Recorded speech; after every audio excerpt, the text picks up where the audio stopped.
Bem, gente, para quem não estava na aula passada, que de fato foi a nossa primeira aula, a gente abordou rapidamente isso aqui, e depois vocês podem ver no YouTube lá se tiverem interesse. Esse curso, essa EBD, ela é baseada exclusivamente, não exclusivamente, mas majoritariamente neste livro do John Stott, que é a Cruz de Cristo. Tá? Nós vamos abordar todo esse livro aqui nessa EBD.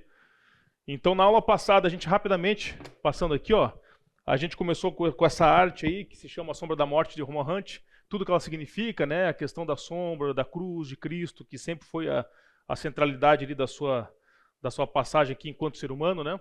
Aí a gente fez aquele pequeno exercício de um visitante não cristão, dele se depara com vários locais que ele vê cruz lá em cima da igreja, cruz dentro da igreja, a arquitetura dessa igreja aqui, ela é da Catedral de São Paulo em Londres, é em formato de igreja, cripta com o sinal da cruz, enfim, gente usando cruz ali como pingente, entre outros, tá? Então a gente fez essa pergunta: podemos chamar a fé cristã da fé do Cristo crucificado? E a gente passou rapidamente, né? A flor de lótus, que é o símbolo do budismo, a gente discorreu sobre isso. A estrela, o escudo de Davi, do judaísmo, não é majoritariamente aceita dentro do islamismo, mas a grande parte, a lua crescente e a estrela de 5 pontas. Vários países têm esse símbolo o símbolo na sua bandeira do país. Falamos um pouco de símbolos de significados, como foi do marxismo. A suástica. Aqui é suástica nazista, mas a suástica já existia há muito tempo atrás, né? Tinha outro significado, que era contrário, que, enfim, era utilizado. O pavão já foi símbolo cristão, a gente falou isso na última aula. A pomba, né? O peixe, que inclusive vindo aqui, o carro na minha frente estava com um peixinho prateado ali na parte de trás, né? O seu significado, por que foi utilizado. Várias passagens bíblicas foram pintadas para simbolizar o cristianismo. Aqui uma pintura de um pastor carregando ovelha, entre outras. Esse é muito famoso, o monograma, que é formado pelas duas letras, né? X e Pi, que é Ki e Rho, que a gente fala, que foi lá quando quando Constantino viu o sinal no céu, né? Sobre esse sinal vencerás, esse monograma ficou famoso. Enfim, vários símbolos poderiam ter sido adotados, mas adotamos a cruz, falamos bastante disso. E resumidamente, né? O significado do símbolo da cruz, qual era a perspectiva de Jesus a respeito disso, dos apóstolos, e depois a persistência em utilizar o símbolo da cruz, apesar da oposição que existia com relação a isso. Paramos aqui, nesse slide, né? Jesus foi o centro, que quando a gente fala aqui o centro, que a morte de Cristo é o ponto central da história, né? O passado sempre apontou para este momento e o futuro vai discorrer após este acontecimento. Então começamos hoje, pessoal, por que Cristo morreu? Começamos com esse questionamento. Bom dia, bom dia. Por que Cristo morreu? Começamos aqui oficialmente Hoje é a segunda aula, tá? Teoricamente seria a terceira, mas estamos na segunda. Então, nós podemos... a gente sabe disso, né, gente? Jesus Cristo perturbou tanto o status quo da época que decidiram, de fato, acabar com ele. Perdão, aqui. Então, pelos teólogos da época, os fariseus, né? Ele foi acusado de blasfêmia. Então, eles tinham que arranjar um jeito, entre aspas, legal para poder acabar com Cristo. Então, ele foi acusado de blasfêmia. Pelos romanos, ele foi acusado de sedição. Bom dia, tudo bom? Para quem não lembra o que é sedição, eu trouxe aqui o significado do dicionário. Sublevação contra qualquer autoridade constituída, revolta, motim, perturbação da ordem pública, desordem, rebuliço. A gente tem que lembrar que nesse contexto, qual era a grande preocupação que Roma tinha com aquele território? Lembrando que Roma, o império, tinha muitos territórios sob o seu domínio, né?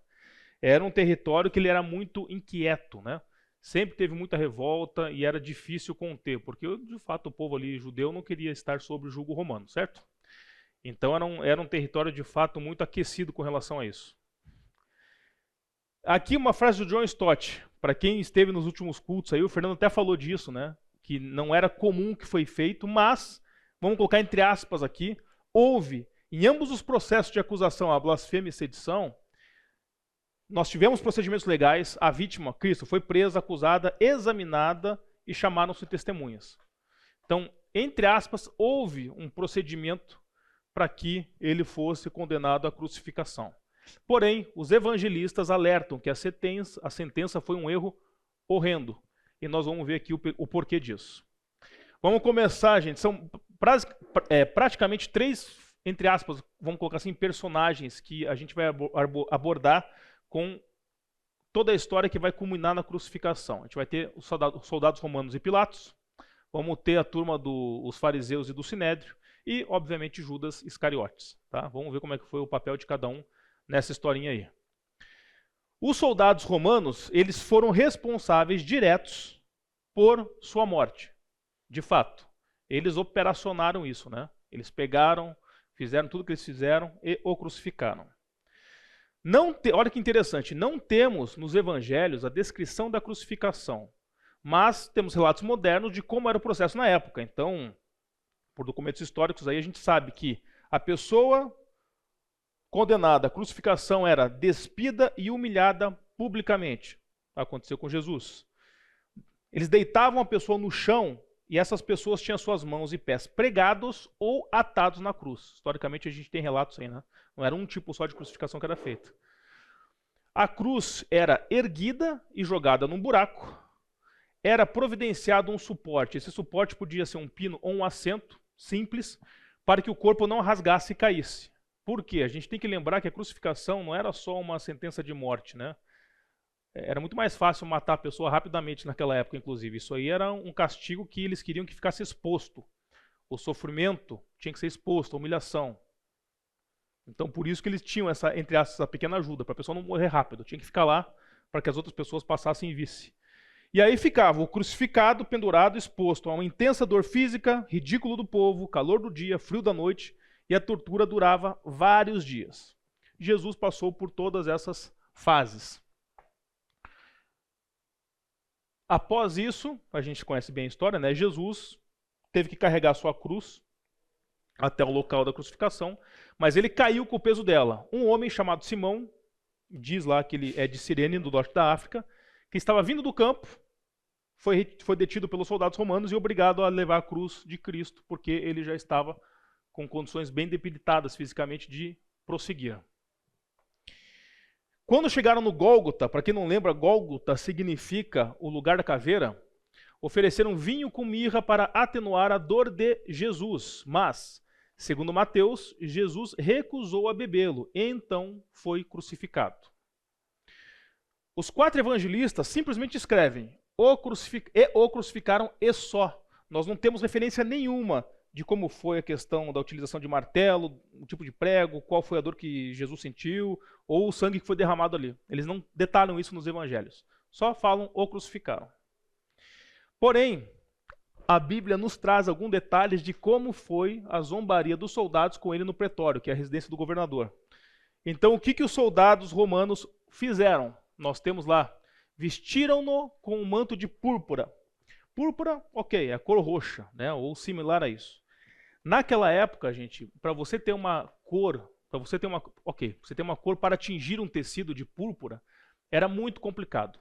Porque o pessoal que fazia isso pegavam uns moluscos e retiravam dos moluscos essa pigmentação para fazer as cores, se eu não me engano, roxo e azul.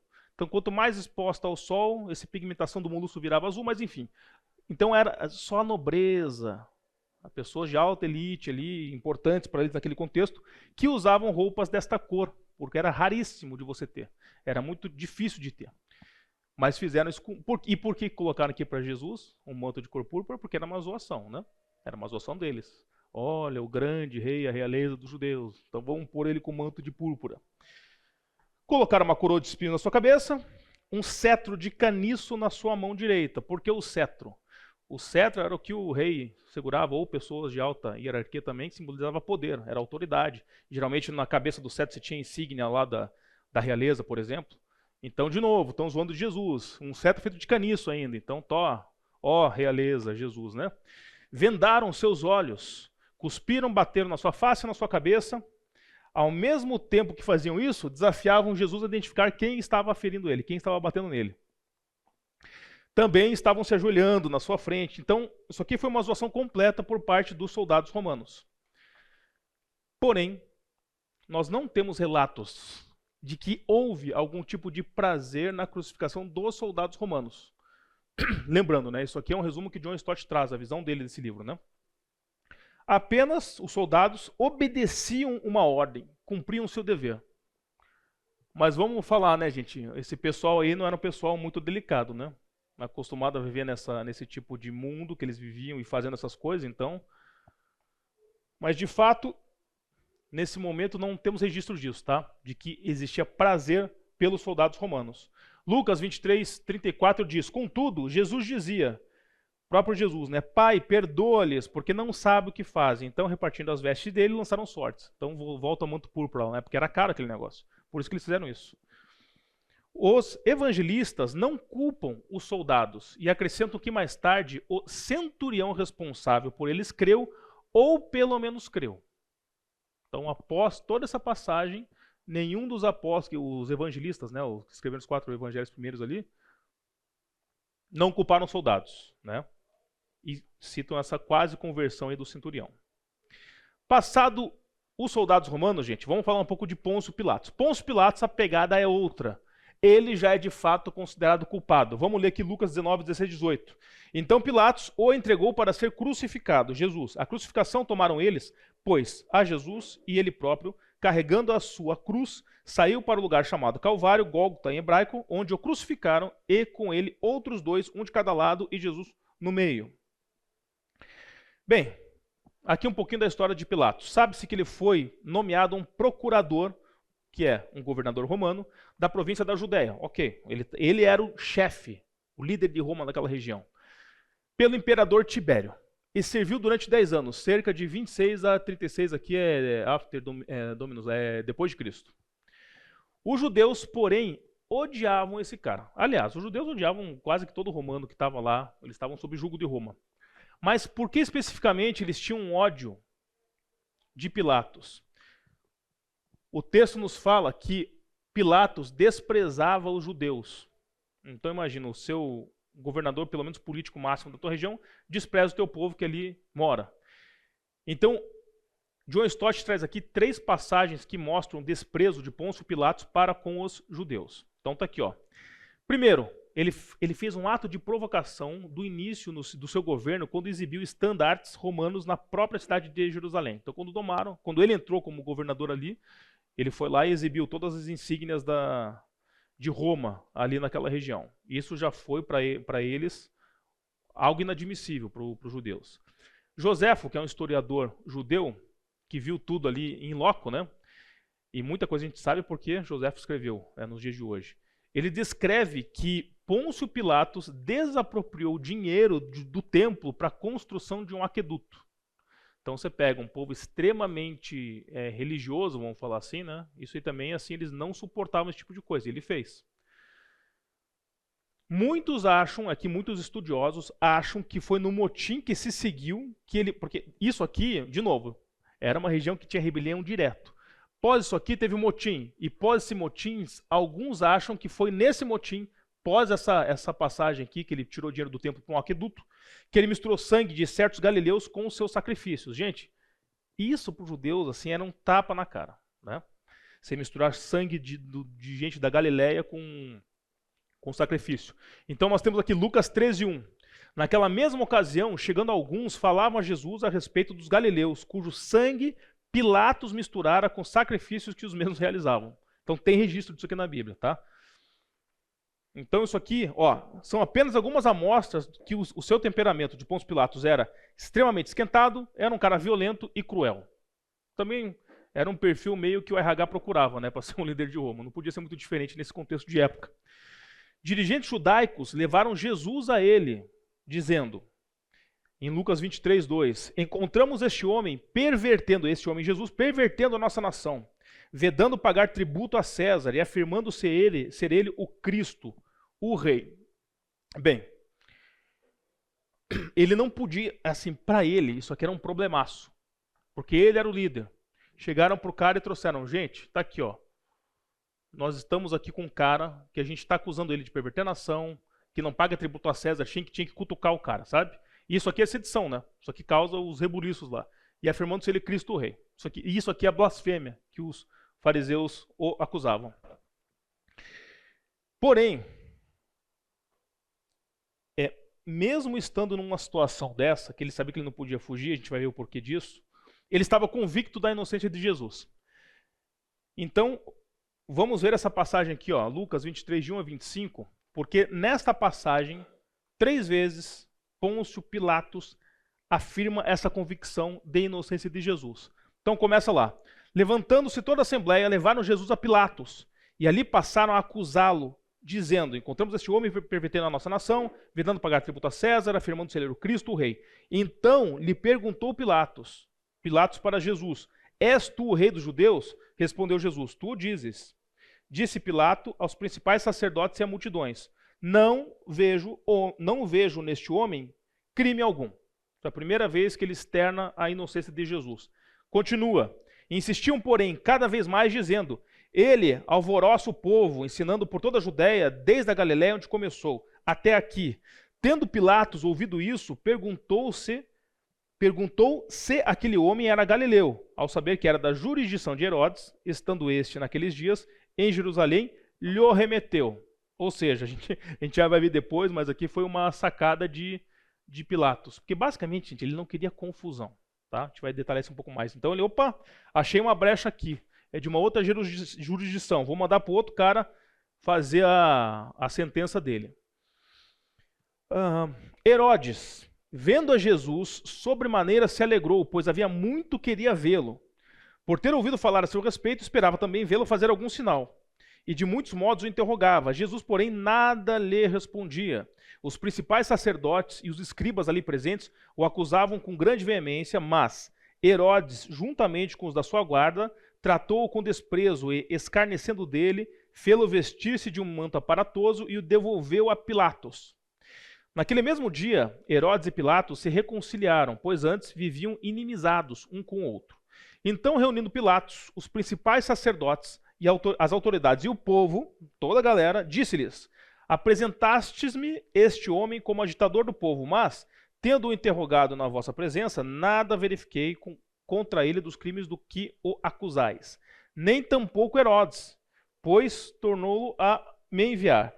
Aqui a segunda afirmação clara de Pilatos, da inocência de Cristo. É, pois, claro que nada contra ele se verificou digno de morte. Portanto, após castigá-lo, soltá-lo-ei. E era forçoso soltar-lhes um detento por ocasião da festa. Estava rolando lá a cerimônia de Páscoa nessa passagem. Toda a multidão, porém, gritava: fora com este, solta-nos Barrabás. Barrabás estava no cárcere por causa de uma sedição na cidade e também por homicídio. Desejando Pilatos soltar a Jesus, veja só, Pilatos desejava soltar Jesus. Insistiu ainda. Eles, porém, mais gritavam: crucifica-o, crucifica-o. Então, pela terceira vez, lhes perguntou. Então, a terceira afirmação de Pilatos, que Jesus era inocente. Que mal fez este? De fato, nada achei contra ele para condená-lo à morte. Portanto, depois de o castigar, soltá-lo-ei. Mas eles instavam com grandes gritos, pedindo que fosse crucificado. E seu clamor prevaleceu. Então Pilatos decidiu atender-lhes o pedido, soltou aquele que estava encarcerado por causa da sedição do homicídio, que é Barrabás, a quem eles pediam, e quanto a Jesus, entregou-o à vontade deles. Assim finaliza Lucas 23, de 1 a 25. Bem, gente, além dessa passagem, também nós vamos ter um relato lá em Mateus 27, 19, da esposa, né? E estando ele no tribunal, sua mulher de Pôncio Pilatos, disse-lhe: não te envolvas com este justo, porque hoje em sonho muito sofri por seu respeito. Bem, lendo isso, gente, além dessas 3 afirmações públicas aqui de Pilatos, da inocência de Cristo, a gente consegue extrair do texto aqui, ó, que teve 4 tentativas de soltar e pacificar com os judeus, porque este era o dilema de Pilatos aqui. Ele queria soltar Cristo, mas ele não queria encrenca com os judeus. O John Stott fala aqui no livro que umas 2 ou 3 passagens antes, ele teve problemas de rebelião dos judeus ali na região da Judéia. E qual é o problema para ele? Ele é governador. Se ele não mantém a região ali sob controle, ele pode ser facilmente trocado por uma outra pessoa. Então esse é o problema que ele encara aqui. Ele consegue perceber: ok, eu estou tendo que julgar uma pessoa que é inocente. Então vamos ver essas 4 tentativas, né? E eu não quero problemas, mas ele não queria problema, mas ao mesmo tempo ele queria soltar Jesus. Então vamos ver a primeira tentativa dele de soltar e pacificar com os judeus. Eu falei, opa, achei aquela brecha. Já que esse cara aqui é da Galileia, vamos mandar para Herodes que está aqui e talvez ele sentencie. Então eu lavo as minhas mãos. O problema de Herodes com todo esse contexto. Não aconteceu, devolveram Cristo lá para que ele julgasse. Ele tentou esse meio termo, ó. A gente lê o texto juntos agora, né? Depois de castigá-lo, o soltarei. O que já seria um absurdo, porque se o cara que julga, que é Pilatos, ele tem certeza, ou ele não vê nada que justifique uma pena a Cristo, nem castigado deveria ser. Mas ele tenta fazer um somebody love ali. Fala, não, gente, vamos fazer o seguinte, vamos dar um castigão aqui em Jesus e beleza. Mas o povo não aceitou. Foi para o terceiro ponto. Ele tentou fazer algo, entre aspas, ele tentou fazer o certo, que era inocentar a Cristo, mas pelo motivo errado.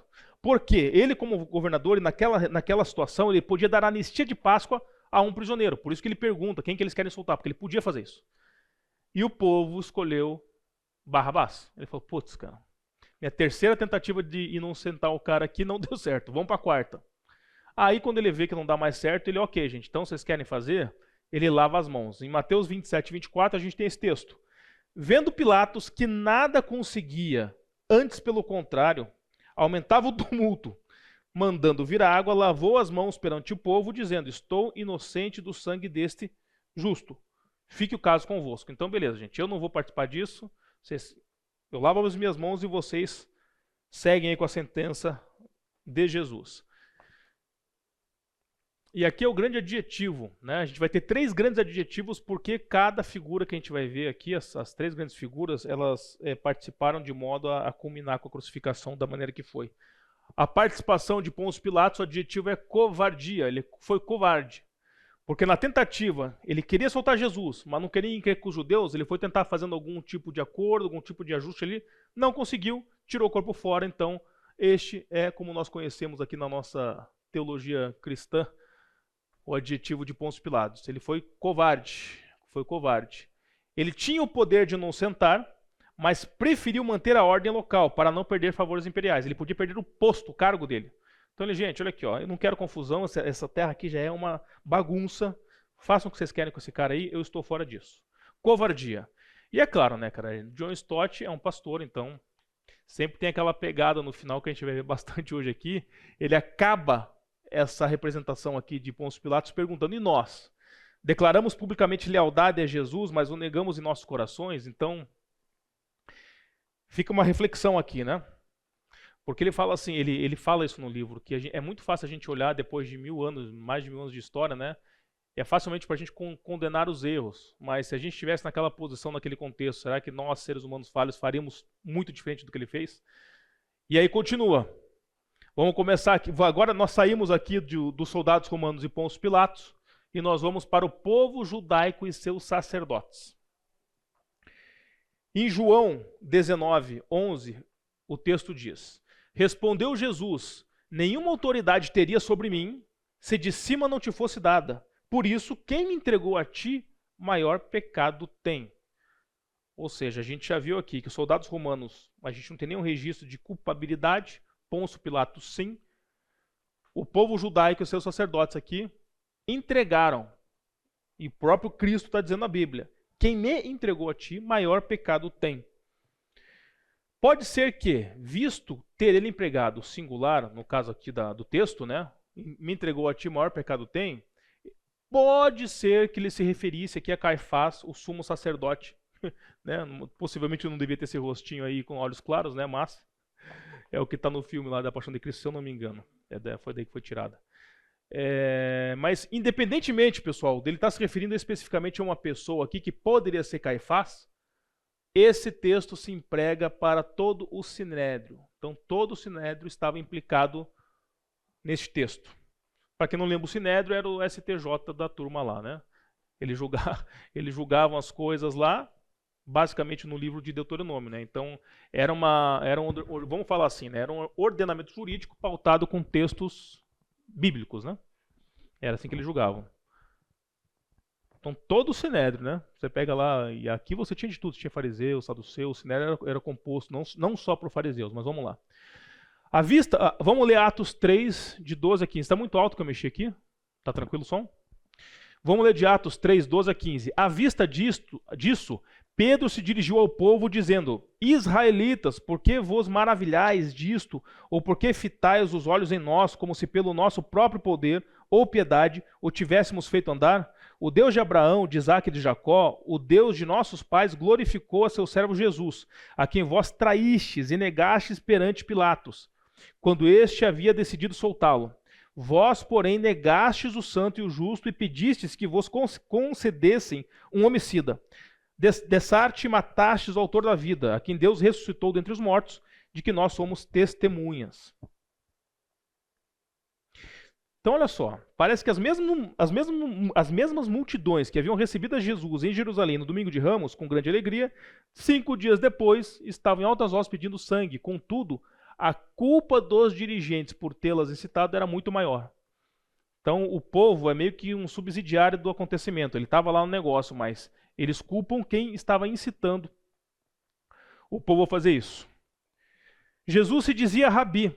De fato, a gente tem isso na Bíblia, né? Mas não tinha entrado, vamos colocar entre aspas aqui, né, pela porta certa. Por quê? Porque ele não tinha autorização para tal, pelo contexto da época. Mas ele se dizia rabi. Então, o que acontecia com isso? Os fariseus se irritavam. Porque eles eram os caras que tinham passado pelo procedimento, tinham sido, não sei se o termo correto é aprovado, mas eles tinham ascendido ao posto de fariseus, eles eram a nata da religiosidade da época. Então isso aqui irritava os fariseus. Jesus falava o que falava e confraternizava com gente de má fama, ele festejava ao invés de jejuar e profanou o sábado através de curas. Isso irritava a turma dos fariseus, o povo judaico, seus sacerdotes. Criticava abertamente os anciãos por se preocuparem mais com os ritos do que com a escritura. Se preocupavam mais com regulamentos do que com as próprias pessoas. E aqui nós temos em Mateus 23, 27. Ai de vós, escribas e fariseus, hipócritas, porque sois semelhantes aos sepulcros caiados, que por fora se mostram belos, mas interiormente estão cheios de ossos de mortos e de toda imundícia. Bem, sepulcro, acredito que todo mundo sabe o significado. O caiado, gente, é uma palavra que ele vem de cal. Então, eles utilizavam essa expressão caiados quando eles pegavam algum tipo de pó branco para embelezar alguma coisa. Era mais ou menos isso. Você pode até usar esse contexto para a mulherada que faz maquiagem também, é mais ou menos esse contexto. Então, ele está criticando aqui, né?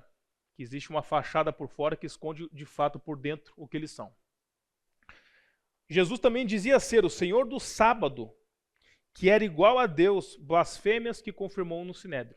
Então, de fato, tanto que quando ele vai ser julgado, ele confirma essas coisas e fala, tá vendo? Nem precisa de investigação, ele está dizendo. Pilatos, que era aquele carinha que a gente viu, né? Governador romano, que tinha todas aquelas questões de ser cruel e tudo mais, ele conseguiu detectar a inveja em todo o processo que estava acontecendo quando levaram Cristo a ele. Era um juiz astuto, e isso aqui ele tem muitos elogios, porque ele conseguia ser um cara, é claro, né? Justo dentro do que eles tinham como lei, né, romana. E os evangelistas endossam nos julgamentos de caráter humano. Ele era um cara muito astuto e ele conseguiu perceber isso. Então nós vimos um adjetivo agora para a turma aqui. A inveja. Se nós temos a covardia que levou Pôncio Pilatos a entregar Cristo para a crucificação, o que motivou essa turma aqui a conduzir Cristo à crucificação foi a inveja. Mateus 27, 17 e 18 diz, estando, pois, o povo reunido, perguntou-lhes Pilatos, a quem quereis que eu vos solte? A Barrabás ou Jesus, chamado Cristo? Porque sabia, então isso aqui está confirmado até em Mateus, ó, porque sabia que por inveja o tinham entregado. Isso também o motivava a não querer condenar a Cristo. E essa frase eu quis deixar igualzinha no livro. Isso aqui é uma frase em que John Stott escreveu, que eu achei ela bem interessante. Inveja é o lado inverso da moeda chamada vaidade. Ninguém que tenha orgulho de si mesmo jamais terá inveja dos outros. Ou seja, isso aqui é um resumo desse pessoal aqui, né? Eram vaidosos, eram elite. Alguém falando que eles estão errados, começando a falar coisas contrárias ao que eles fazem. Incomodou, né? Então, muito orgulhosos. Isso gerou inveja deles com Cristo. A competição deles, gente, os fariseus, com Jesus, foi essencialmente uma luta por autoridade. Então, nós vamos ver aqui essa passagem de Marcos 11, 27 e 33. Então regressaram para Jerusalém e, andando ele pelo templo, vieram ao seu encontro os principais sacerdotes, escribas e anciãos, lhe perguntaram: com que autoridade fazes essas coisas? Ou quem te deu tal autoridade para as fazeres? Jesus respondeu: eu vos farei uma pergunta, respondei-me e eu vos direi com que autoridade faço as coisas. O batismo de João Batista, era do céu ou dos homens? Aqui é uma passagem bem clássica, né? Respondei. E eles discorriam entre si. Então eles conversando aqui, olha, se dissermos que é do céu, ele vai dizer, então, se é de céu, por que eu não acredito no João Batista? Porém, se dissermos que é dos homens, é de temer a reação aqui do povo, porque todos consideravam o João como profeta. Então, respondendo a Jesus, não sabemos. E Jesus, por sua vez lhes disse, nem eu tampouco vos digo com que autoridade faço essas coisas. E aqui, um resumo dessa passagem, a gente pode falar assim, gente. Se os fariseus não conseguiam enfrentar o desafio da autoridade de João, que foi feita pela pergunta de Cristo, certamente eles não poderiam enfrentar o desafio de que Cristo tinha autoridade. Porque nem a de João eles conseguiram rebater com essa pergunta, né?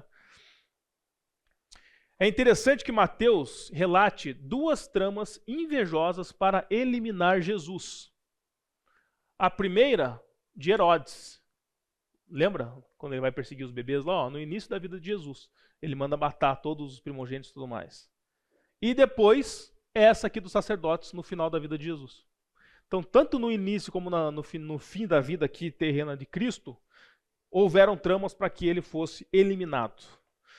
Por quê? Ambos sentiram uma ameaça à sua autoridade. E ambos procuraram destruir a Jesus. E aí, de novo, né, vem a perguntinha. E nós? Nós também queremos eliminá-lo ou vemos como um rival ameaçador? Eu não quis detalhar aqui, mas essa pegada pastoral que ele também cita no livro é mais essa questão de, putz, cara, Cristo já morreu, já pagou os pecados, eu estou aqui, já me converti, sabe? Será que eu preciso me desfazer de todas as coisas que eu quero fazer, que meu coração tem a ambição, a vontade de fazer? Então fica essa advertência, que a gente pode cair também nesses quesitos aqui que tiram Cristo, né, da gente caminhar conforme o agrade. E aí vamos para o terceiro personagem da passagem, que fecha com, não podia ser diferente, Judas Iscariotes, né? O traidor. O traidor. Embora a gente tenha esse adjetivo de traidor, o adjetivo de fato que nós vamos ver o que John Stott traz. Então, sem segredos, Quinta-feira Santa sempre será lembrada como a noite em que Jesus foi traído. Os três evangelistas sinóticos colocam no Judas em último lugar na lista dos apóstolos, quando eles descrevem, né? Ele é o último no lugar da lista dos apóstolos. 1 Coríntios 11, 23 fala, porque eu recebi do Senhor o que também vos entreguei, que o Senhor Jesus, na noite que foi traído, tomou o pão. Então, é um relato ali da quinta-feira. Alguns estudiosos aqui, tá, gente? Alguns estudiosos expressam simpatias por Judas. Afinal, Jesus tinha que morrer para que acontecesse o que aconteceu. Judas foi apenas um instrumento. Então, vamos falar assim, é uma visão um pouco mais passando pano, né? Alguém quer comentar alguma coisa? Alguns estudiosos. Gente, se isso tinha que acontecer, ok. Um deles foi Judas. Então nós temos aqui em João 17:12 falando, quando eu estava com eles, guardava-os no teu nome, que me deste, e protegi-os, e nenhum deles se perdeu, exceto o filho da perdição, para que se cumprisse a Escritura. Então a Bíblia também fala isso, ó, para que se cumprisse a Escritura. Pode falar. Jesus já sabia, né? Tudo quem ia trair. Sim. Então tudo isso somente do que ele estava falando de Deus. Para o cumprimento do que está aqui, né? Para o cumprimento do plano, da Escritura, tinha que acontecer. E aí, gente, isso aí abona Judas do seu, vamos falar assim, pecado? Não. Vamos continuar aqui e responde essa pergunta aqui, ó. Mas enfim, aqui é mais uma advertência para a gente não passar pano de fato, tá, gente? Vamos continuar aqui. Depois nós temos uma passagem que fala que Satanás instigou Judas. Nós temos lá em João 13:2. Durante a ceia, tendo, olha só, já o diabo posto no coração de Judas Iscariotes, filho de Simão, que traísse Jesus. Então, de novo, será que nós vamos passar pano aqui, gente? porque ele foi compelido através de uma ação diabólica, de fato, aqui? Vamos lá continuar aqui. Entretanto, aqui é a conclusão, né? Nada disso exonera Judas. Ele deve arcar com a responsabilidade do que fez, tendo, sem dúvida, deliberadamente tramado as suas ações. Ou seja, a presciência de Deus e sendo influenciado pelo diabo, ou o que tinha que acontecer porque estava escrito, nada tira o fato de que ele quis fazer e o fez. Tá? John Stott traz essa palavra, deliberadamente tramou as suas ações. Salmo 41:9 é uma passagem que é mais uma escritura que se confirma, tá? Quando ele fala aqui de confirmar a escritura. Até o meu amigo íntimo, em quem eu confiava, que comia do meu pão, levantou contra mim o calcanhar. Tá? Tá aqui se referindo a Judas. Então, gente, ó, aqui tá a pegada de Judas e talvez toque, mas vamos até tocar, vai. Judas era um agente livre. A gente viu na primeira aula, né? Jesus foi crucificado porque ele escolheu ser. Ele podia não ser, mas ele escolheu ser. Né? Embora que tenha todas aquelas questões da humilhação, de falarem que é um Deus que não sabe salvar, como é que vai salvar os outros se não salva a si mesmo, isso é uma antinomia, vamos falar assim, né? Quando a gente fala no direito antinomia, que são duas regras que uma anula a outra. Antinomia, não pode existir, né? Uma antinomia dentro do ordenamento jurídico. Então, se Cristo não se salva, se Cristo salvasse, não salvar os outros. Então, para uma coisa acontecer, a outra tinha que acontecer. Então, assim como Cristo foi um agente livre para escolher a crucificação, Judas também foi um agente livre. Ninguém impediu ele de fazer, até porque ele fez. E aí o grande cinismo, né? Para identificar a Cristo, para que fosse pego e levado lá para Pilatos, ele deu um beijo no rosto de Cristo. E esse beijo no rosto era um símbolo de amizade. Então é um grande cinismo, de fato, repetindo, porque um gesto que você tem um amor, um carinho pela pessoa, uma amizade, você está utilizando para entregar a pessoa para a crucificação. E isso foi condenado por Jesus. Tá? Então não dá para passar pano aqui, de fato, para Judas. Em Marcos 14:21 fala: pois o Filho do Homem vai, como está escrito a seu respeito. Mas ai daquele, por intermédio de quem o Filho do Homem está sendo traído. Melhor lhe fora não haver nascido. Então, né, nós temos aqui Cristo condenando o que aconteceu. Depois disso, gente, Judas devolveu o dinheiro e se suicidou. Ele devia estar mais preso ao remorso do que pelo arrependimento. Tem até um videozinho do Haggai que fala da diferença, né? Mas basicamente, do que é remorso e arrependimento nesse contexto? Assim, o remorso, gente, imagina que a gente se une aqui e vai assaltar um banco. E, porventura, nesse assalto do banco, um casal morre. Estou escutando coisas? Não tocou o sino ainda, né? Mas tudo bem. Assalta o banco, um casal morre. E a gente vai embora. E eles descobrem que a gente é agente e a polícia vai atrás da gente. O remorso é quando eu, numa visão egocêntrica e narcisista, eu só me preocupo comigo. Ou seja, me pegaram, eu vou ser preso, vai ter uma consequência. Então isso é remorso. Eu não quero receber a culpabilidade do que eu mereço receber. Isso é remorso. Agora o arrependimento, quando eu falo, putz, roubar errado, acabou tendo tiroteio, matou um casal de um casal que estava lá no meio, então eu não queria, se eu pudesse voltar no tempo eu não fazia isso. Isso é o arrependimento. Então ele cita isso que dificilmente Judas se arrependeu de ter feito o que ele fez. Ele não estava, se ele pudesse voltar no tempo, ele não teria feito nada disso. Mesmo muito pelo contrário. Ele não queria sofrer a culpabilidade que seria empregada a ele por ter feito o que ele fez. Essa é a diferença. Por isso que ele se matou. Se matou por remorso e não arrependimento.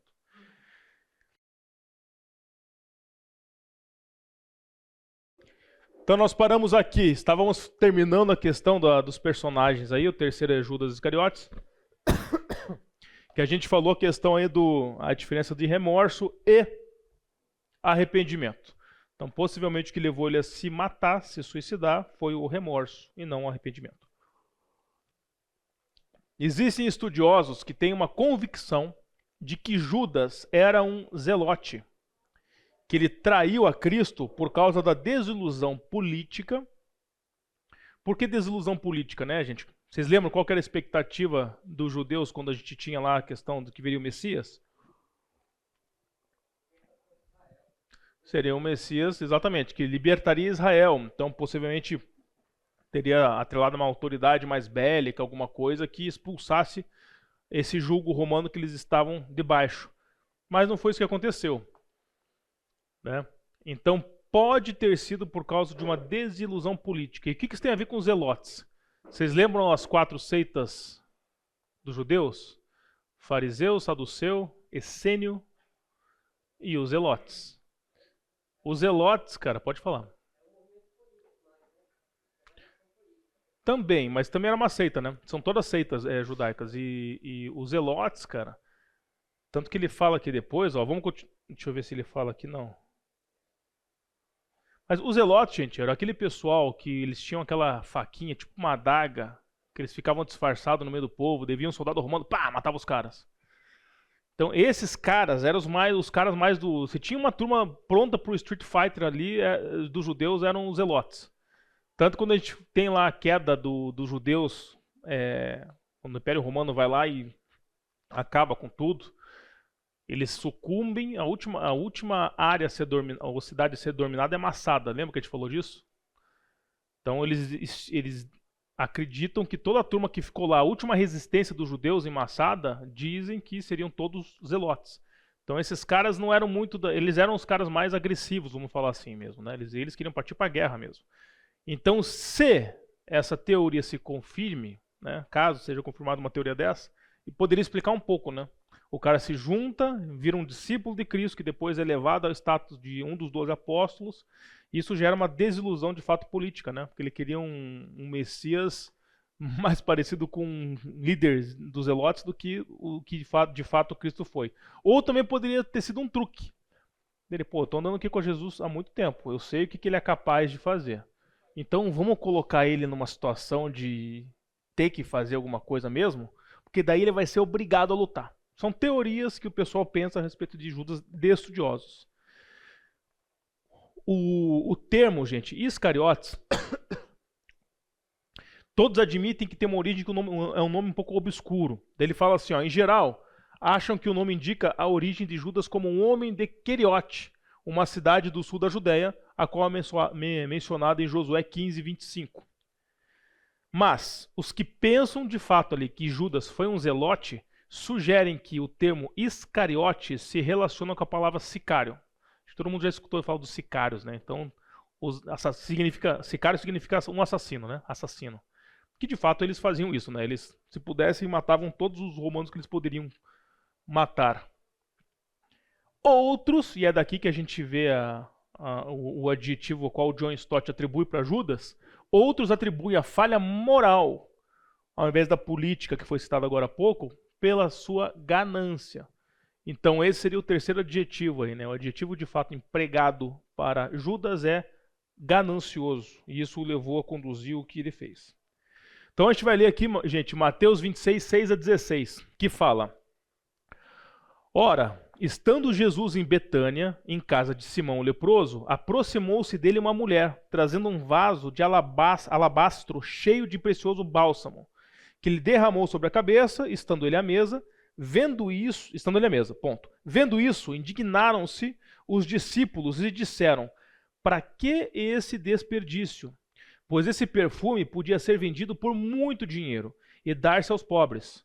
Mas Jesus, sabendo disso, disse-lhes: por que molestais esta mulher? Ela praticou boa ação para comigo. Porque os pobres sempre os tendes convosco, mas a mim nem sempre me tendes. Pois, derramando esse perfume sobre o meu corpo, ela o fez para o meu sepultamento. Em verdade vos digo, onde for pregado em todo o mundo este evangelho, será também contado o que ela fez. Estamos aqui, para a memória sua.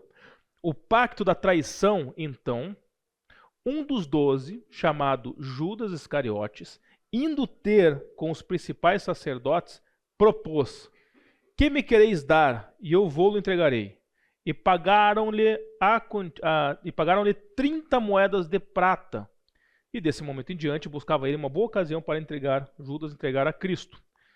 E aí que vem a pegada, gente, olha só. 30 moedas de prata era o preço que se pagava para o resgate de um escravo comum na época.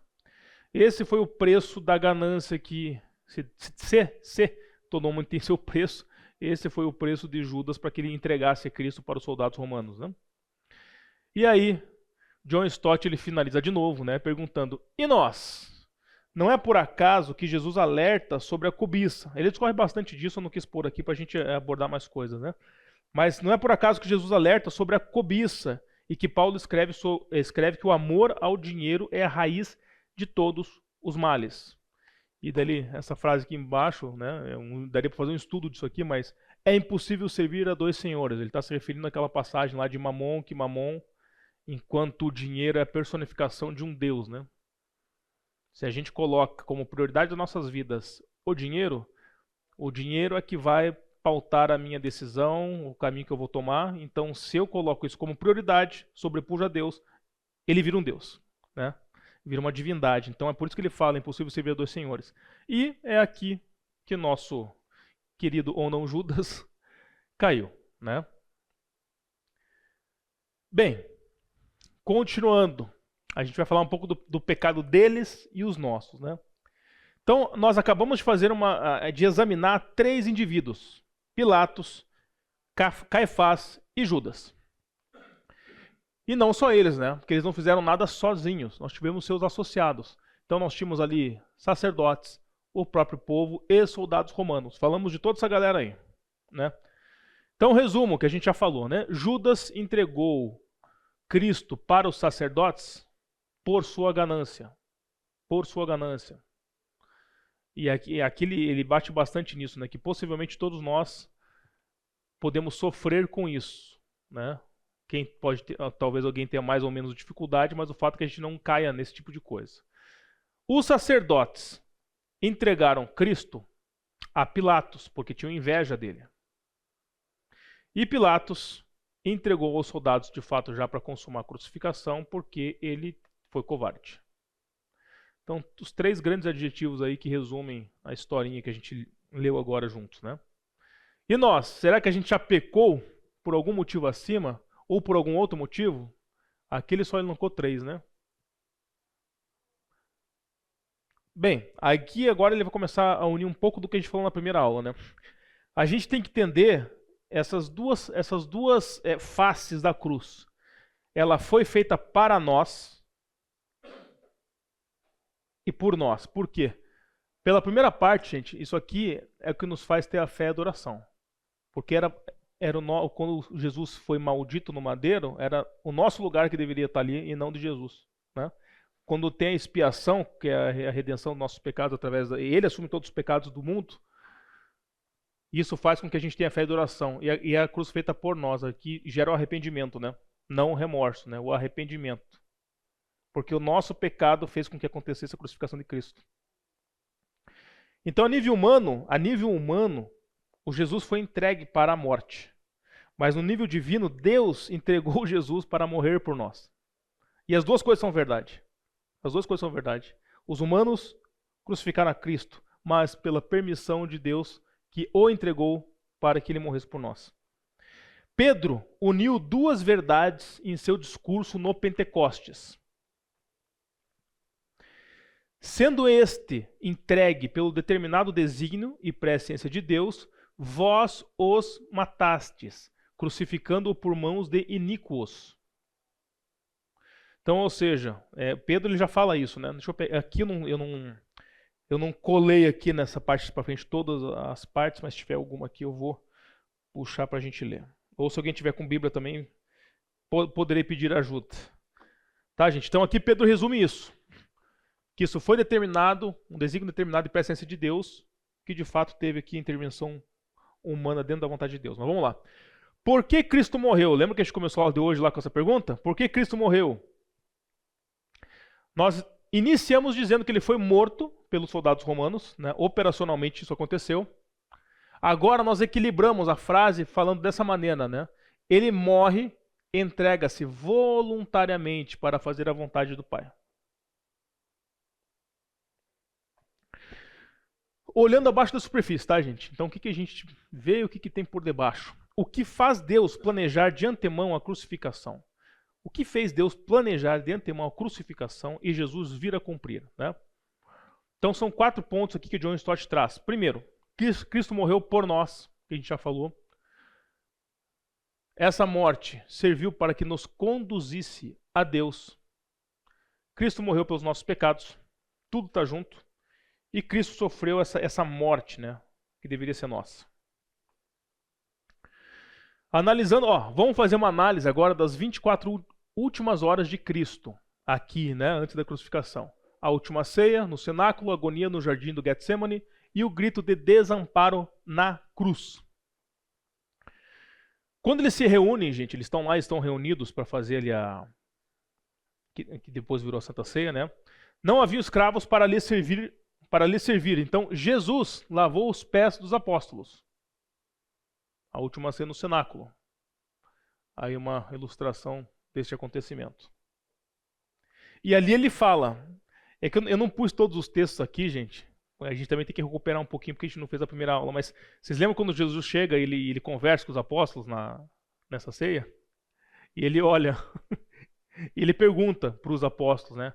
Ele fala que algum deles ia trair.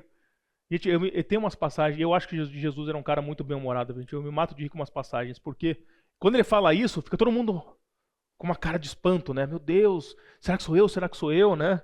E daí Judas pergunta, serei eu, mestre? E o que ele responde? Você que o diz.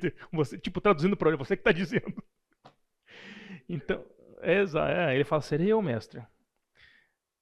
Gente. Ele não afirma, né? Ele só fala assim, tu que dizes. Tu que dizes. Ele não consegue ter um pouco de humor, mesmo sabendo tudo que está por vir, né? Mas ele fala, na última ceia, que vai ter uma traição. E todo mundo fica chocado com essa informação. Falou da sua iminente partida. Ele abençoou o pão e quebrou em pedaços. Por que ele quebrou o pão? Porque esse era um tipo de pão feito que não tinha o que a gente usa muito hoje, que é o fermento, né? Tipo o que a gente come hoje, o pão árabe, né? Era esse pãozinho assim, né? Ele era quebradiço. Então ele pegou o pão, quebrou o pão em pedaços e passou aos apóstolos dizendo, este é meu corpo que é dado por vós. Fazei isso em memória de mim. Depois, ele... Desculpa. Aqui eu não cheguei a pôr a passagem. Mas porque você está... Vocês estão seguindo na Bíblia? Tá. E tem alguma coisa que você queira comentar do que você está vendo aí? Não? Fica à vontade, gente. É porque essa parte da pergunta eu não lembro de cabeça. Eu posso procurar depois aqui para falar para vocês. Quando ele faz a pergunta e ele... Você quer ver essa resposta de Judas? É isso que você está procurando? Tá. Essa, na verdade, é uma boa crítica. Porque isso aqui, às vezes, a gente acha que passa tão batido que a gente escutou tantas vezes, né? Mas as próximas eu vou deixar tudo bem linkado, tá? Mas, enfim, ele fala isso, né? Que esse é o meu corpo que é dado por vós, fazer isso em memória de mim. Depois, com o vinho, ele fala, esse é o meu sangue da nova aliança, derramado em favor de muitos, fazer isso em memória de mim. Claro que tem aquela crítica de pessoas que não entendem muito bem a questão até... no significado desse grande culto que acabou sendo espiritual, né? Mas, obviamente, que isso aqui não era o corpo, de fato, e o sangue, a gente vai ver o porquê. Então, nós temos 3 lições da última ceia no cenáculo nessa passagem. Ele dá a centralidade da sua morte. De fato, ele fala da traição, mas ele está falando, será consumado, né? Ele fala do propósito da sua morte e dessa necessidade de apropriarmos pessoalmente da sua morte. Eu pensei que era que não era, mas enfim. Porque isso aqui, gente, não é apenas, entre aspas, uma ceia convencional que eles faziam, né? Jesus transforma isso num culto de um grande significado espiritual. Porque essa parte aqui, ela meio que resume, a gente não pode falar assim, Jesus já morreu na cruz por mim, então ok, já aceitei a Cristo e... Não é apenas isso, né? A gente tem que se apropriar disso. Ela está disponível. Eu já vi, inclusive, até em culto aqui nessa igreja, o pessoal usando aquele exemplo do cheque, né? Você tem um cheque de R$1 milhão aqui na minha mão, é papel. Se você não se apropriar, não depositar na conta e não for usar o dinheiro, não significa nada. É só um papel com número lá. Então é mais ou menos isso. Se a gente não se apropriar. Da centralidade da sua morte. Não falava do seu corpo no momento, mas sim do que seria entregue à morte. Não era de fato comer o corpo de Cristo, obviamente. Né? Acho que todo mundo aqui não deve ter dúvida disso. O sangue, propriamente, não era o seu dito, mas o que seria derramado na cruz. Né? e era por sua morte que ele desejava ser lembrado. Se a cruz não for o centro da nossa religião, daí responde lá a pergunta que a gente fez lá na primeira aula, a primeira pergunta da primeira aula. Pode a cruz ser tida como? Está aqui, ó. Se a cruz não for o centro da nossa religião, então nossa religião não é a de Jesus Cristo. De fato. Tem que ter a cruz ali. Paulo e Mateus falam que o cálice, e aqui o John Stott ele fala bastante, vamos ler aqui, ó. Eles falam que o cálice não se referia apenas ao seu sangue, mas à nova aliança. E Mateus acrescenta que o sangue seria derramado pelo perdão dos pecados, né? Porque o cálice também tem aquela questão de tomar o cálice, né? Por isso que Jesus ele fala, se possível, afasta de mim esse cálice, porque tem toda a questão dele ele sofrer aquilo. Por isso que ele fala de afasta de mim o cálice. No Antigo Testamento fala do cálice. Deus fez uma aliança com Abraão, prometendo boa terra e prosperidade. Renovou a aliança no Monte Sinai depois de tirar Israel do Egito. Prometeu ser o Deus e fazê-lo seu povo. A aliança foi ratificada com o sangue de sacrifício. Aqui pelo menos eu citei, que é Êxodo 4, 24, 8, tá? Então a gente tem toda a sequenciazinha aqui. Propósito da sua morte. Centenas de anos, o povo se esqueceu de Deus e quebrou a aliança. Então a gente tem aqui Jeremias 31, 34. Vamos ler aqui, vai. Ou se alguém quiser ler, fica à vontade, gente.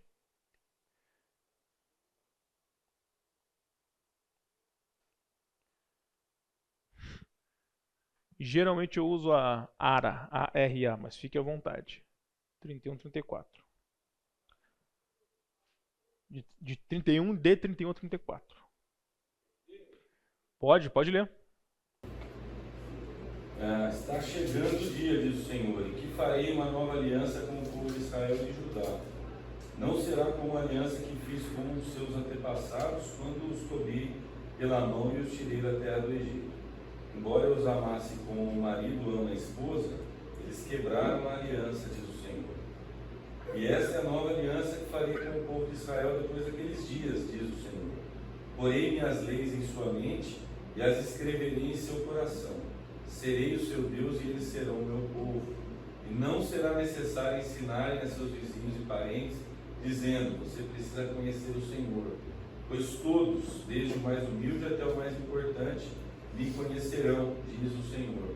E eu perdoarei sua maldade e nunca mais me lembrarei dos seus pecados. É isso aí.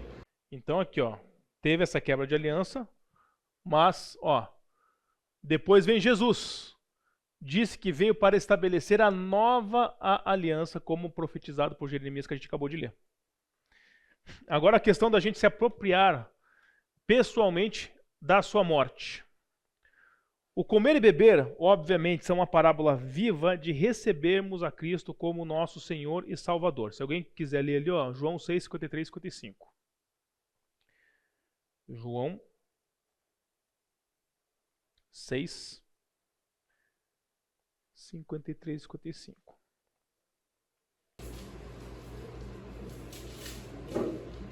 Respondeu-lhes Jesus, em verdade vos digo, se não comerdes a carne do Filho do Homem e não beberdes o seu sangue, não tendes vida em vós mesmos.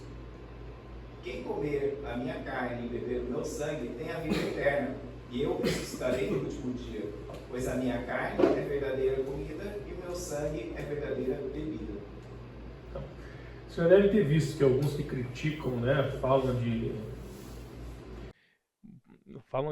eles interpretam isso como sendo alguma coisa literal, que não faria sentido você acreditar num Deus que fala um tipo de coisa dessa, mas é óbvio que isso é uma parábola, né? Elas só remetem a essa questão. Se eu não tiver colocado no slide aqui, eu vou comentar, mas tudo que ele faz remete ao Antigo Testamento, né? Quando será feita essa apropriação, era feita lá com as ovelhas e tudo mais. Mas vamos continuar. Deus não força suas dádivas sobre nós. Precisamos recebê-las mediante de fé. Então, por mais que ela esteja disponível, a gente tem que, de fato, se apropriar. Aí está aqui a frase que eu estava procurando. A última ceia não foi apenas um não me esqueçam, mas sim um culto rico de significação espiritual. De fato, isso que significou. Parece que Cristo pensava no sacrifício como aliança renovada, Êxodo 24, mas também na Páscoa, Êxodo 12. Onde transformou uma celebração anual de Israel em aliança da parte de Deus. Acho que aqui ele vai falar. Ó. A refeição da Páscoa não era realizada até a noite de sexta-feira. O que significa que Jesus morria na cruz no mesmo momento que os cordeiros pascais morriam. Então você vê que não é coincidência, né? Tinha todo um porquê de acontecer naquele momento ali. Porque ele se fez cordeiro. No Egito, agora a gente vai voltar lá como é que era antigamente. Ó. No Egito, um cordeiro morreu para cada primogênito. Não apenas morto. Então veja, não era só o sacrifício. Você tinha um tchan do ritual ali, né? Não apenas morto. O seu sangue deveria ser aspergido na porta da frente. E a sua carne deveria ser comida numa refeição de comunhão. Está entendendo as ligações agora? Ou seja, os benefícios da morte sacrificial deveriam ser apropriados pessoalmente. Então não era só matar o cordeiro, você tinha que fazer isso. Você tinha que aspergir o sangue e a sua carne deveria ser comida numa refeição de comunhão. Então quando Jesus está falando isso, vocês vão comer a minha carne e tomar o meu sangue, é claro que não é literal, mas ele remete a isso aqui. Vocês vão se apropriar desse acontecimento. Bem, finalizando, agonia no jardim do Getsemane, no final da ceia, né? Jesus disse, permaneçam em mim, assim como os ramos permanecem na videira. Essa aqui é clássica, está em João 15:5, se eu não me engano. Jesus orou por ele, pelos apóstolos e pelas gerações posteriores. Provavelmente cantaram um hino e foram para o jardim do Getsemane, né? Acabando lá a ceia. Ele pede para que os apóstolos vigiem e orem. Vocês vão lembrar que eles não conseguiram muito, né? Ficaram dormindo 500 vezes lá. Mas vamos aqui, ó. Ele sai com Pedro, Tiago e João, que é dito que são os apóstolos mais próximos, né? Ele sai com os três e ele diz para os três: estou profundamente triste até a morte. Prostra-se com o rosto em terra e ora, Pai, aí que tal? Pai, se possível, passa de mim esse cálice. Todavia não seja como eu quero, e sim como tu queres. Volta, repreende os apóstolos por estarem dormindo e sai pela segunda vez. Meu pai, se não é possível passar de mim esse cálice sem que eu o beba, faça-se a tua vontade. Então, de novo, vamos continuar aqui. Novamente encontra os discípulos dormindo e pela terceira vez os deixa e ora as mesmas palavras. Lucas diz que ele estava em agonia, orava mais intensamente e que o seu suor se tornou gotas de sangue. Então aqui, gente, você vê esse aspecto homodeus que a gente fala, né? O sinal está muito... Ah, não, eu deixei separado aqui, ó. A medicina, a gente chama isso aqui... Isso aqui é um diagnóstico surpreendente, que é uma condição extremamente rara. Você já deve ter escutado isso, que pode acontecer. Ela se chama hematidrose. Hematidrose. O que acontece? Se a pessoa está numa situação de extremo medo ou ansiedade, existem umas veias capilares debaixo de umas glândulas sudoríparas, enfim, eu não sou médico, mas vamos simplificar. Existem umas veias que elas se rompem e fazem com que o teu sangue se misture com o suor. Então, de fato, esse rompimento capilar, isso é fisicamente possível. Você começa a suor com sangue misturado. Então, gente, você imagina como é que estava aqui, né? Como Cristo estava sofrendo essa parte humana física, tentando orar, falando com os três mais próximos, pedindo para a galera ficar acordada em jejum, oração, e os caras estão lá dormindo, e vai falar com os caras, volta, tá dormindo de novo, volta, até que ele acaba suando sangue, tá? Então realmente foi uma situação, porque o John Stott ele fala isso, que Jesus ele passou por tudo aqui, né? A questão física, emocional e espiritual, em intensidade, tudo em intensidade, né? E aí a gente tem uma passagem aqui, né? A gente tem várias passagens, eu acabei não ilustrando aqui nessa apresentação, mas vários cristãos alegraram-se de ser mártires pela fé cristã. Ele coloca no livro aqui, tem vários caras que foram penalizados com pena de morte, com sofrimento, e eles relatando que eles estavam se sentindo honrados por morrerem dessa maneira por este motivo, né? Porque não queriam abdicar da sua fé e estavam tendo uma vida que vivia honrando a Jesus Cristo. Então ele fala um comparativo. Se vários cristãos na história, inclusive vários dos apóstolos, né, morreram pela fé cristã, Será que Cristo seria diferente? Será que ele sofreu? Será que ele estava... Porque fala, né? O texto fala aqui. Por isso que ele está fazendo essa comparação. Porque lá ele fala, estou profundamente triste até a morte. Então, será que de fato Jesus estava triste? Sendo que vários humanos normais, vamos falar assim, estavam alegres em ser condenados pela fé cristã? Como comparar, né? Mártires alegres, Cristo triste. Como comparar? O cálice a qual o Cristo se refere é diferente. Porque, de novo, né? Os mártires sofreram com certeza, né? Emocionalmente, fisicamente, coisas intensas, assim como Cristo também sofreu. Só que esse cálice é diferente, não simboliza apenas a dor física ou a aflição mental, mas a agonia espiritual de levar todos os pecados do mundo. Era essa frasinha que eu estava me esquecendo aqui. O cálice, ele simbolizava a ira de Deus, a separação de Cristo com Deus naquele momento. Então, por isso que a gente não pode comparar, tá, gente, os mártires com Cristo, porque de fato aqui a pegada ela foi muito mais profunda. Se a antecipação da ira de Deus era tão terrível, como deve ter sido a realidade? Essa antecipação que Jesus já estava sabendo que ia acontecer, que ele ia se separar, ele ia sofrer a ira de Deus, suando sangue, imagina como foi quando aconteceu de fato ali na cruz, né? Então, para finalizar, se eu não me engano, nós vamos falar aqui dessa questão aqui do grito do desamparo na cruz. Jesus foi crucificado no Gólgota, o que era chamado do lugar de caveira. Jesus disse, Pai, perdoa-lhes, pois não sabem o que fazem. Soldados tiraram sorte de suas vestes e zombavam. Salvou a outros, então salve a si mesmo, se é o Cristo. Né? E aqui o que a gente já comentou, né? De fato, não tinha como. Ele não podia salvar outros e a si mesmo simultaneamente. Era um ou outro. E a gente sabe o que ele escolheu. Passagens bíblicas. Eis o Cordeiro de Deus que tira o pecado do mundo. Aqui coloquei uma referência pelo menos. João 1:29. Pois o próprio Filho do Homem não veio para ser servido, mas para servir e dar a sua vida em resgate por muitos. Marcos 10:43. Cristo nos resgatou da maldição da lei, fazendo-se ele próprio maldição em nosso lugar. A gente falou bastante disso na primeira aula, né? Que a gente falou como é que era a ênfase da questão. Então isso era muito pesado, principalmente para os judeus, né? Que eles conheciam bem a questão de Deuteronômio lá também, que fala da questão de ser maldito no madeiro. Que eles não fazem distinção entre enforcamento e crucificação, né? Enfim. Aquele que não conheceu o pecado de Jesus, ele o fez pecado por nós, para que nele fôssemos feitos justiça de Deus. Parece que a escuridão do céu foi um símbolo externo das trevas espirituais que o envolveram.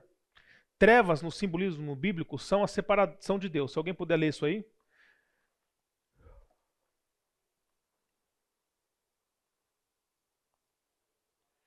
Deixa eu ver se eu pus a referência certa aqui. 1 João 5.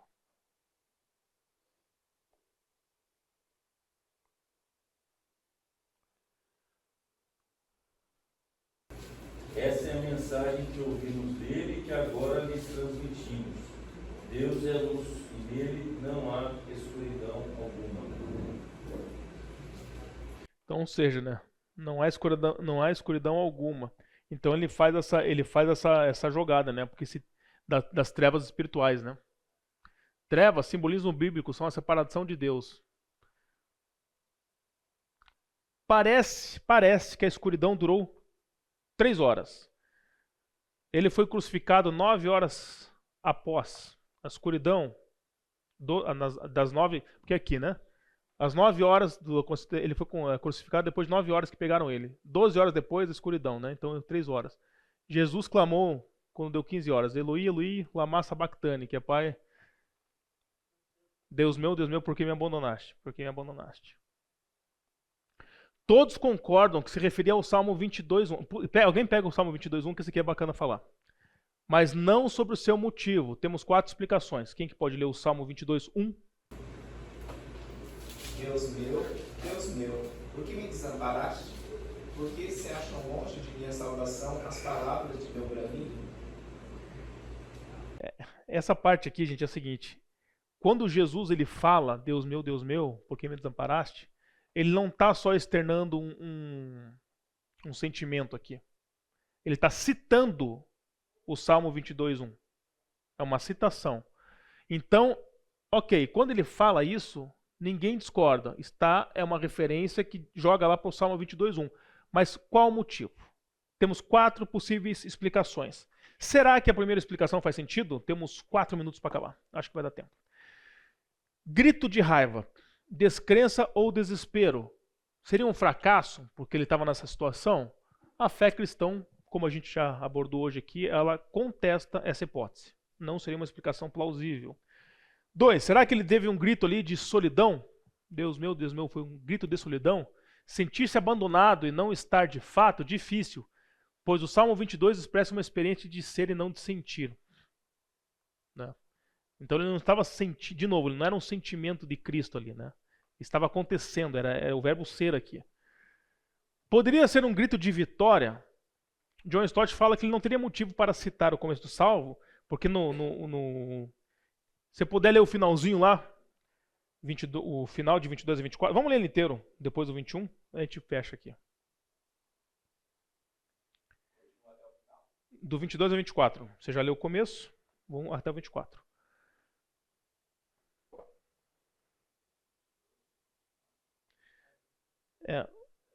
Não, perdão. A gente leu 22:1.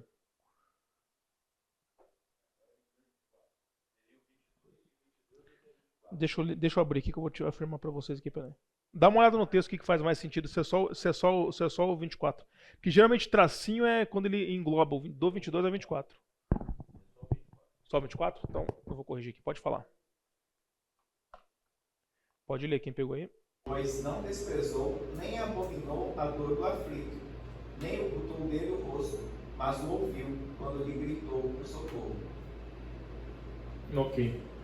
Então, para John Stott, não teria motivo para citar, se isso fosse um grito de vitória, ele não teria motivo para citar o começo do salmo, para se referir ao final.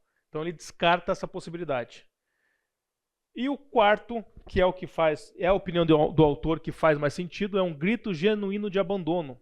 Opinião de John Stott, que aqui aconteceu uma separação real entre pai e filho. Depois, proferiu mais 3 palavras ou frases. Tenho sede, o sofrimento espiritual cobrou preço físico. Ele disse, está consumado, tetelestai, foi e para sempre está consumado, o significado dessa palavra. Pai, nas tuas mãos entrego o meu espírito. 36 horas mais tarde, ressuscitaria, a morte não foi em vão. Em conclusão, a cruz reforça 3... Estou agilizando porque está acabando, gente. Mas em conclusão, a cruz reforça 3 verdades. Nosso pecado é extremamente horrível. A maravilha do amor de Deus vai além da nossa compreensão, sua graça e o amor aos que não merecem. E a salvação de Cristo deve ser um dom gratuito. Ele cobrou um preço alto. Então aqui, gente, eu acho que essa parte ficou clara, né, que a gente falou aqui. Pode falar. Só sobre o Salmo 22, na internet tem um estudo do Nathanael Valdez que é bem interessante, que você pode ler o 22, o 23 e o 24, né, como um salmo profético, na verdade. Né? Que o 22 é o anúncio da morte de Jesus, né? O 23 é realmente a crucificação, né, que se diz assim, preparas uma mesa na presença dos meus adversários, dos meus inimigos, né? Um chega na cabeça com óleo e não cálice se transforma. Né? Você pode ligar essas figuras também à crucificação. E o 24, que é a glória de Deus sendo assumida, né? Deus assumindo o seu lugar. Olha, eu vou falar no microfone para quem não escutou, até para ficar depois registrado. Tem um estudo do Nathanael que tá gravado? Um estudo sobre Salmos que ele aborda Salmos 22, 23 e 24 de uma maneira mais completa sobre isso, né? Salmo profético de toda a crucificação de Cristo. Interessante, gente. Bem, para finalizar, gente, eu vou só citar uma... Quando ele fala aqui, né, o John Stott falou isso, a salvação de Cristo deve ser um dom gratuito. Ele comprou por um preço alto. Eu estava vendo uns estudos aí e um pastor, cara, ele comentou assim, um pastor, que ele estava andando num parque, daí ele viu pichado, e claro que essa pichação no muro lá, que ele tem o costume de correr de manhã, Era uma crítica, toda a questão que existe com igreja e você ter dinheiro envolvido nisso, enfim. E daí ele tava correndo o seu Cooperzinho matinal lá, daí ele viu uma pichação escrita, né? O preço da salvação é muito alto. E de fato, né? Se a gente for ver da maneira correta e não como essa crítica, né? O preço é muito alto, só que a pegada é que ele já está pago. Gente, com isso terminamos. Continuamos na próxima aula, 11 horas em ponto. Farei uma pequena oração e vamos preparar o almoço com as crianças aí. Senhor Deus, muito obrigado pelo dia de hoje. Obrigado porque a gente tem a oportunidade de estar juntos aqui, não só para confraternizar, mas poder também estudar e escutar a Tua palavra. Que tudo que a gente viu hoje aqui, Senhor, nos estimule de alguma maneira através do Espírito Santo para que a gente possa incorporar isso em nossas vidas, que a gente não nos deixe tomar por, como a gente viu aqui, adjetivos que não agradem o Senhor e da pior maneira nos separem do Senhor. Nos ajuda, Senhor, a ter uma vida que te honre e te glorifique. Em nome de Jesus, amém.